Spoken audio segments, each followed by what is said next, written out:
Bonjour, je suis Pasteur Géry Evambi et je partage avec vous dans cette émission, dans ces moments de partage, un sujet très capital. 50% grâce, 50% foi. Pourquoi? Parce que il y a vraiment quelque chose de très capital que nous devons voir afin de comprendre la nécessité des 50% grâce, 50% foi. Lorsque nous sommes dans les livres de Ephésiens, chapitre 2, versets 8 et 9, la Bible dit « C'est par la grâce que vous êtes sauvés, par le moyen de la foi. Et cela ne vient pas de vous, c'est un don de Dieu. » Pourquoi la grâce et pourquoi la foi? Vous savez, la plupart de ceux qui prêchent beaucoup plus la grâce disent que ceux qui prêchent la foi sont en train de prêcher des efforts. Et ceux qui prêchent la foi disent que ceux qui prêchent la grâce sont en train de faire quoi? De demander aux gens de croiser les bras. Alors que Dieu n'a pas dissocié les deux choses. Dieu a unifié la grâce et il a unifié la foi. Lorsque vous prenez le sodium et les, comment on appelle ça, chlorure, quelque chose comme ça, chlorure, hein, j'espère bien. Lorsque vous prenez le sodium et le chlorure, ces deux choses doivent être ensemble pour faire ou pour sortir les sels. Mais lorsque vous prenez le sodium, vous buvez le sodium, ça vous tue. Et lorsque de même vous buvez le chlorure, ça vous tue. Mais les deux choses ensemble, ça vous donne les sels minéraux et qui peut jouer, qui est très important pour votre santé. Donc c'est la même chose avec la grâce et la foi. Vous ne pouvez pas dissocier la grâce et la foi. Les deux choses sont unifiées par Dieu. Vous êtes sauvés par la grâce, mais non seulement par la grâce, au moyen de la foi. Ces deux choses doivent être de pair. Vous savez, la plupart de ceux qui se focalisent uniquement sur la grâce de Dieu, qui ignorent la foi, sont déçus. Pourquoi? Parce qu'ils ne voient pas de résultats qu'il faut. Et ils se disent, vous savez, il y a beaucoup de gens, il y a beaucoup de chrétiens qui sont simplement fâchés contre Dieu, mais ils ne le disent pas. À l'intérieur, ils ne sont pas contents. Pourquoi? Parce qu'ils ne voient pas de résultats. La même chose aussi, ceux qui se focalisent uniquement sur la foi, ils sont en erreur. Pourquoi? Parce que la foi ne marche pas sans la grâce. Et d'ailleurs, vous ne pouvez pas avoir la foi sans la grâce. La Bible dit, dans le livre de Romains, chapitre 10, le verset 17, la Bible dit, la foi vient de ce qu'on entend. Et ce qu'on entend vient de la parole de Christ. Ça veut dire, la foi vient de l'écoute de la grâce. Quand vous écoutez la grâce, vous obtenez la foi. C'est-à-dire une grâce qui ne régénère pas, qui ne reproduit pas la foi, ça ne s'appelle pas grâce. C'est-à-dire, ça ne produira rien du tout. Et donc, ce que j'aimerais, mes frères et mes sœurs, que vous puissiez comprendre, c'est quoi? C'est que vous ne devez pas dissocier la foi et la grâce. Lorsque vous avez entendu l'évangile de la grâce, vous devez appliquer la foi. Je vous donne un exemple. C'est comme ça qu'il y a des gens qui se disent non, je suis fatigué, non, tellement que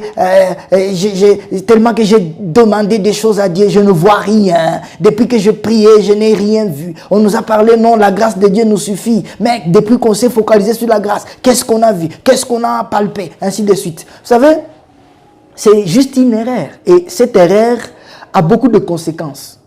Et il y a des gens qui commencent maintenant à dire non, je sais que par la grâce de Dieu, j'ai tout et moi je peux rester à la maison et Dieu fera pour moi. Non, ça ne marche pas comme ça. Dieu a déjà disponibilisé toutes choses par la grâce. Lorsque vous lisez dans les livres de Ephésiens, chapitre 1, le verset 3, la Bible dit « Béni soit Dieu, le Père de notre Seigneur Jésus-Christ, qui nous a bénis de toutes sortes de bénédictions spirituelles dans le lieu céleste en Christ. » C'est-à-dire par la foi, nous sommes bénis. Nous avons toutes les bénédictions de Dieu. Par la grâce, nous avons toutes les choses que nous désirons. La santé, l'argent, tout ce que nous voulons. Les saluts, par la grâce, nous l'avons. Mais pour voir ces saluts manifestés, pour voir cette grâce, ce que Dieu a disponibilisé, pour le voir matérialisé dans nos vies, nous devons appliquer notre foi. Maintenant, Qu'est-ce que la foi vient dire ou qu'est-ce que la foi vient faire?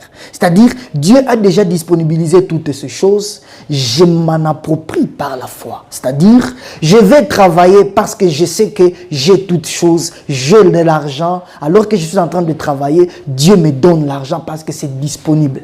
Ça ne veut pas dire que j'ai banni le travail. Je ne pars plus travailler, je ne fais plus le business, je reste les bras croisés et Dieu fera tout. Non, ça ne se passe pas comme ça. Vous serez déçus. Et je répète encore, vous serez déçus.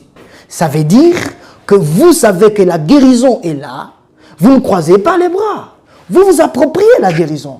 Vous êtes en train de dire, je crois que je suis guéri. J'ai la guérison. Même quand vous sentez que dans votre corps, il y a des ça ne va pas. Le même symptôme, ça se manifeste. Mais vous ne regardez pas aux symptômes. Vous dites ce que Dieu a déjà disponibilisé pour vous. Vous prenez ce que Dieu a déjà disponibilisé pour vous. Quelqu'un qui a la foi, qui croit que Dieu a déjà accordé tout par la grâce et qui veut maintenant appliquer sa foi, ne va pas dire Seigneur, si tu ne me donnes, si tu ne me guéris pas, moi ici tu vas me perdre, je vais mourir. Non, tu ne dis pas ça à Dieu. Quelqu'un de foi ne dit pas ça à Dieu. Seigneur, je sais que cette chose est là. Je sais que la guérison est là. Je sais que j'ai la guérison dans mon corps. Même si la maladie m'attaque, j'ai la guérison dans mon corps. Je ne manque de rien. Le Seigneur est mon berger. Il a déjà tout pourvu. Même pour la santé, je suis en pleine santé. Cette maladie ne peut pas continuer à se développer dans mon corps. Parce que j'ai la foi, j'ai l'assurance que Dieu a déjà disponibilisé tout pour moi. Quand vous allez chercher le boulot, vous n'êtes pas en train de dire Seigneur, donne-moi le boulot. Dieu, donne-moi ce boulot. Seigneur, donne-moi ce boulot. Non, quelqu'un de foi qui croit que les choses sont déjà disponibilisées par la grâce ne peut pas dire ça. Seigneur, je vais prendre ce travail. Quand on va refuser tout le monde, moi on va me prendre. Alléluia.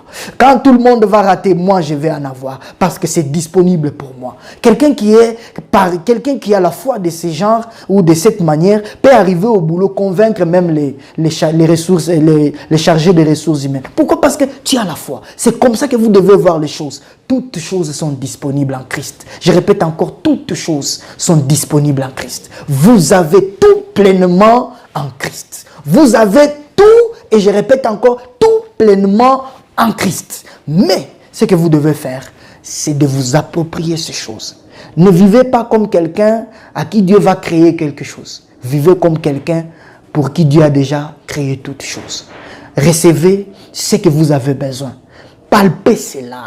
Ne dites pas que Dieu fera. Dites que Dieu a déjà fait. La chose, elle est disponible. Je ne manque de rien. Je vais vous donner un témoignage en conclusion. Moi, ce n'est pas de l'orgueil. Mais ce que je vous dis, toutes les personnes qui sont autour de moi sont au courant de cela. Ça fait 10 ans que je n'ai jamais été malade. Ça peut vous surprendre, mais ça fait 10 ans que je n'ai jamais été malade. Ça ne veut pas dire que la maladie ne m'attaque pas. Mais quand ça m'attaque, j'ai la santé, j'ai tout pleinement en Christ. Je le déclare à tout moment. Même quand je sens que la fièvre, je sens que mon corps est devenu tout chaud, je ne m'arrête pas. Je ne regarde pas ce que le diable veut que je voie.